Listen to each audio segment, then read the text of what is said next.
নাই আমার দয়া করে করাও পার ছাড়া কেউ নাই আমার দয়া করে করাও পার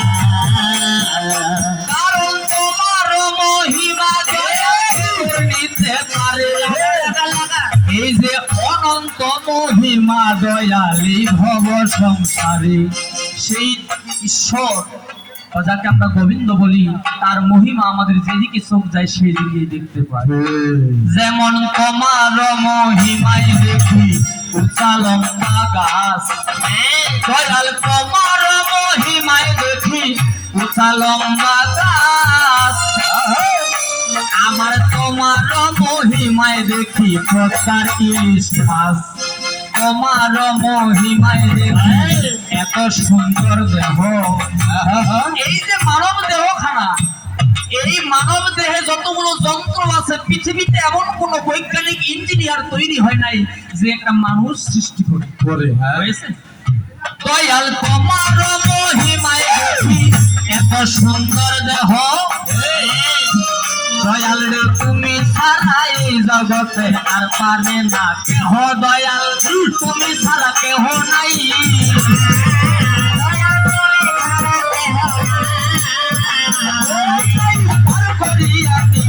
আমায় তুমি ছাড়া কেহ নাই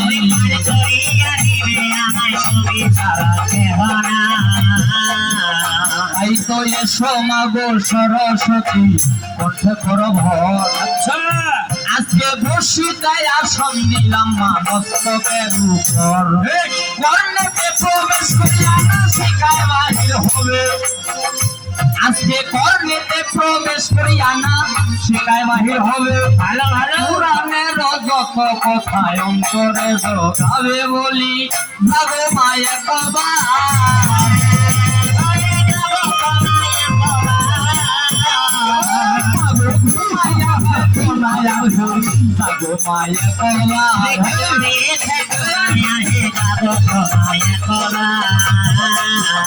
তাহলে কোথায় আমার বাড়ি ভাই রে কোথায় আমার ঘর কোথা হইতে আসলাম আমি এই না বরাবর কে ভাই আমার গানের গুরু কোথায় তাহার বাড়ি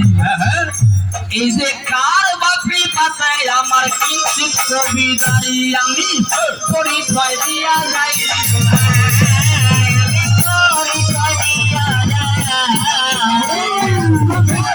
শুনিবেন সবাই পরিচয় দিয়া যাই সবাই পরিচয় দিয়া তাহলে গত শুক্রবারও কিন্তু গান হইয়া গেল হইল কিন্তু বৃষ্টির কারণে মাগো গানটা বন্ধ হইয়া গেল সারা রাইতে এমন ভাবে হইল মাগো পানি আসলে মরিস হলো মোর বুঝি এই সুদ মারা নিশা এইটাই ঠিকই আছে মোর মাইয়া আচ্ছা শালিকা বলেন ঠিক আছে হ্যাঁ পরেরটা চিন্তাটা করেছেন এই এই এই এই বাড়ি উলিটার জন্য বৃষ্টি চিন্তাটা করেছেন হ্যাঁ তোমার বাড়ি হলি এত সুন্দর গানটা ভাইরে হইয়া গেল এই মোর মাইয়াটার কারণে ভাইরে ভণ্ড হইয়া গেল ঠিক যা হোক আজকে যেন বৃষ্টি না হয় রে ভাই এই জন্য আমি শিব ভোলা না বাসি ভাই অসুবিধার কারণ না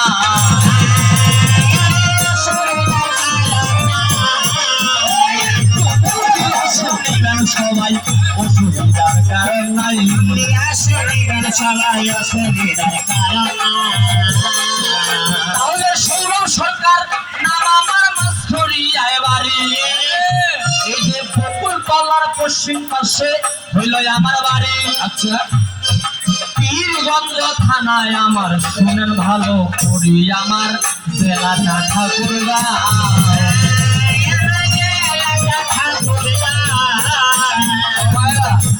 কথাগুলো বুঝা পাচ্ছেন পরিষ্কার আমার নামটা বুঝতে পেরেছেন ঝক ঝক চল চল পাইছেন তো নাকি বুঝা হ্যাঁ কারণ মাইয়া মানুষের দাদা বুদ্ধি বেনায় অল্প এবার যে আগে বাবু শিলে মাগো পরে না গল্প ঠিক আছে এ সরকার এই হ্যাঁ যে, করি। কবি গান শুনিবা আসেও আমরা গল্প শুরু করে দিছি। না না না না না তোমারও দোষ আছে। ও কাকিবের কি কয়েছে আবার পুরুষ মানুষের ভাইরে বুদ্ধি জ্ঞানায় তেরি আমরা হাগি বাবু ছিল কিন্তু ধরাই রাখা বেরি ক্লিয়ার আমার না হলে পায়ে খেনায় হয় না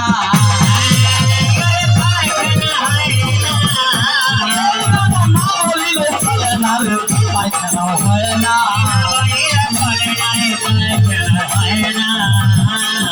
তাই তো খ্যাতি সরকার গুরুই আমার নাম করিলাম জারি খ্যাতি সরকার গুরুই আমার নাম করিলাম জারি আচ্ছা গুরুর চরণে আমার কিঞ্চিত কবিতারি গুরুর চরণে প্রণাম হোক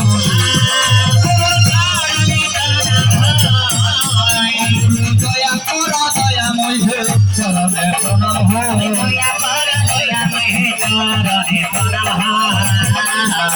আরে বিপক্ষ সরকার আসিয়া কি কর্ম করিল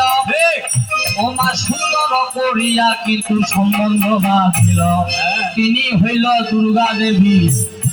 কর্ণে শোনা যায় তার পিতা মাতার নাম কি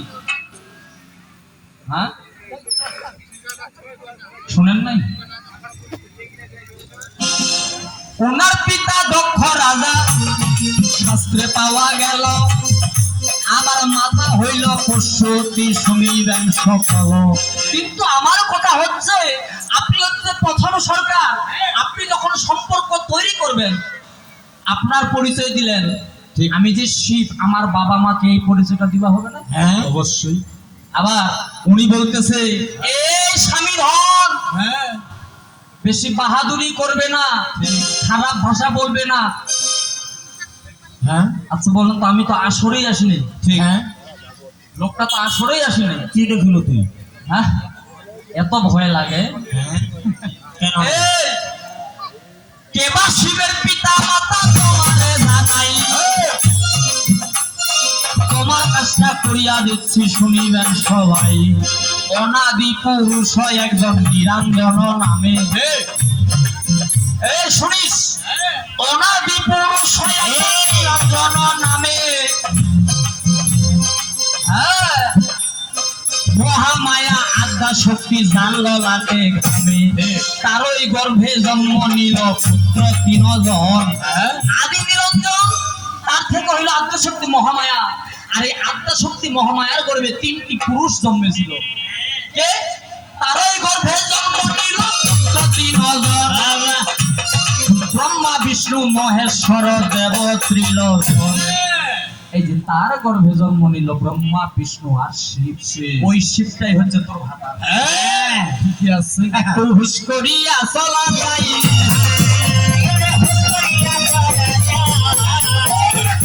কথা বলা যাই হুশ করিয়া চলা যাই বলেন তো এই স্বামী স্ত্রী পালাটা কে দিবা করেছিল পারে হ্যাঁ স্লিপ লিখে দিতে পারে। ওরকম একটা চেঙ্গির সাথে আমার মতো একটা ছেলেকে মানায় না বলেন তো ভয় হচ্ছে দু হ্যাঁ ওমা মানায় না তোমার বৌমাটা পছন্দ হয়েছে বাদে হয় নাই হয় নাই চিন্তা করেছে আসলে মোর মাইয়াটার দেখো মাগো রকম আর ধকম আসলে ওর ভাতার লাগিল হয় ডিপ জলের মতো এইরকম তাহলে ভাই হলো আজকে কাঁধে কাঁধে বুঝা যায় তাহলে ভাই হলো তাহলে এত সুন্দর কবির গান এই জায়গাতে হইল এই আখরাতে কবির গানের আয়োজন হইল হ্যাঁ যিনি এই আয়োজনে